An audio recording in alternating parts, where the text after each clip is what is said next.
ഞാനിപ്പോൾ ഒരു സംഭവം കണ്ടിട്ടോ നിങ്ങൾ കാണിച്ചു തരാവേ. അത് കണ്ട ഉടനെ ഞാൻ ഇപ്പോൾ ജസ്റ്റ് പോയി ഫോൺ എടുത്തതേ ഉള്ളൂ. ഒരു സംഭവം ഞാൻ കാണിച്ചു തരാം. എന്താണ് സാർ കൊട്ടാരം പണിയുന്നു? ഇതിനുള്ളിൽ ഒരാളുണ്ട്. ഓഹോ, കാണാമോ? കാണാം. ഇപ്പൊ മുട്ടയിൽ എഴുതാനും പിടിച്ചെഴുന്നേക്കാനും ഒക്കെ തുടങ്ങി. അപ്പൊ എഴുന്നേക്കുന്ന വഴി ചിലപ്പോ ഇറങ്ങിയൊക്കെ പോരും, കട്ടിലേന്നൊക്കെ വീഴും. അതുകൊണ്ട് ഞാൻ ഇങ്ങനെ പ്രൊട്ടക്ഷൻ വെച്ചോ. കോട്ടയൊക്കെ പണിഞ്ഞു വെച്ചേക്കുന്നു മതില്. വലിയ ഒച്ചയോട്ട് എഴുന്നേക്കും. ശരി പറഞ്ഞുതരാം.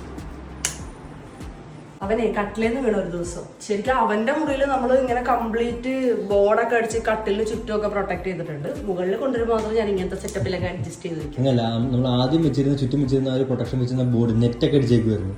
അതിന്ന് വീണു അവൻ. അതവൻ തെള്ളി പൊളിച്ച് താഴെ വീണു.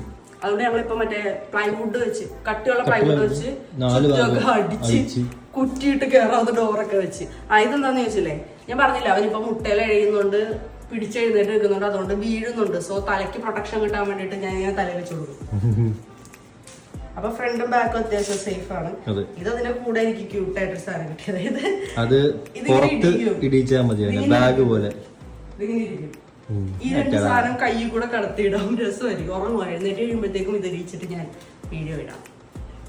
ഓക്കെ, ഇത് ആരെ സ്ക്രീനിൽ കാണുന്നേ? അതെന്റെ ബിനുക്കുട്ടിക്ക് വർക്ക് ചെയ്യുമ്പോൾ മോട്ടിവേഷൻ കിട്ടാനായിരിക്കും അല്ലേ? അതെങ്ങനെയൊക്കെയാ? നമ്മളൊന്നും ഇല്ല. ആദ്യമൊക്കെ ഞാനായിരുന്നു എന്റെ കൈ എന്റെ കൈ ഇവന്റെ കാര്യം മാത്രം ഉണ്ടായിരുന്നില്ല, അവന്റെ മുഖം ഉണ്ടല്ലോ. എന്റെ കാലുണ്ടല്ലോ, എന്റെ കാലിലെ പിടിച്ചു നിൽക്കുന്നു. നിന്റെ കാല്, അവന്റെ മുഖം, എന്റെ കൈ. അതെ, എന്റെ മുഖം ഇടാൻ പറ്റില്ലെന്ന് പറഞ്ഞാൽ പോയി. കയ്യും കാലും മുഴുവൻ 10 ക്ലാസ്